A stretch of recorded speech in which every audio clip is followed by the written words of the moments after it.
Thank you for having me here today. It's a pleasure to be on the show. It's my pleasure. I have read the entire book.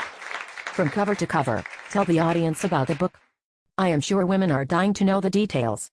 I know I was. Why We Didn't Choose You takes women on an emotional journey of 6 ordinary men with an extraordinary perspective on the interaction between men and women.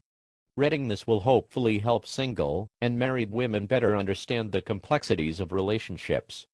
For women who have lost hope and feel that they will never understand men, this book promises to offer a feeling of optimism. The panel of men provide practical information for women to increase their self-awareness in relationships, expand their ability to better understand men, offer information on how to handle conflict in relationships, and show women how to develop an appreciation for the fundamental differences in relationships. Wow. I must say I loved it.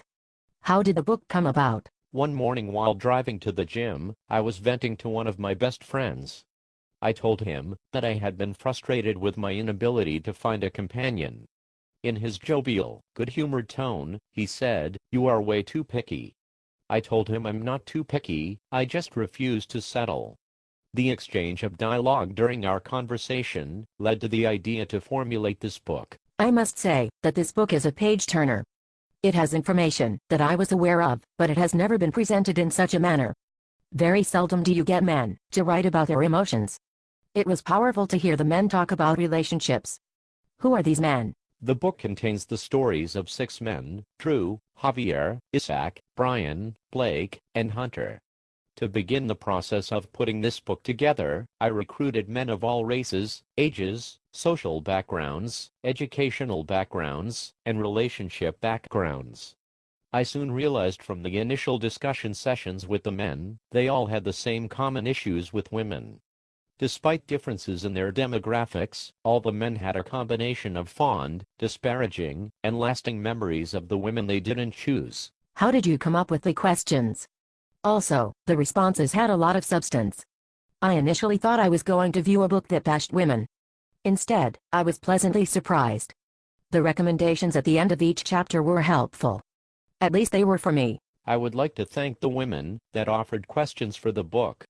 I literally received hundreds of questions exploring the multiple dimensions of relationships. There were many women that reviewed each chapter to ensure the opinions of the contributing writers had substance, clarity, and did not alienate any population of women. I really liked the love letters in Chapter 1. They had a lot of depth. The stories were fascinating. How did you come up with that idea? We wanted to do something different. Our book is distinctly different from others that discuss relationships. We believe that women will love this book. I agree. Chapter 1 has the love letters, Chapter 2 talks about cheating, Chapter 3 explains emotional baggage, Chapter 4 explores sexual intimacy, and Chapter 5 looks at the different meanings of love. The poems to end the book was a nice touch. I really liked that. There is a line from Isaac's poem I especially enjoyed. It says, "If I had fallen in love with you, my days wouldn't run together. Every day would be a special day. Good morning, good afternoon, and good night would be the only ways to describe our time spent together." That was powerful. I need a man like that. I want to thank you for visiting the show. I encourage all women to pick up Why We Didn't Choose You.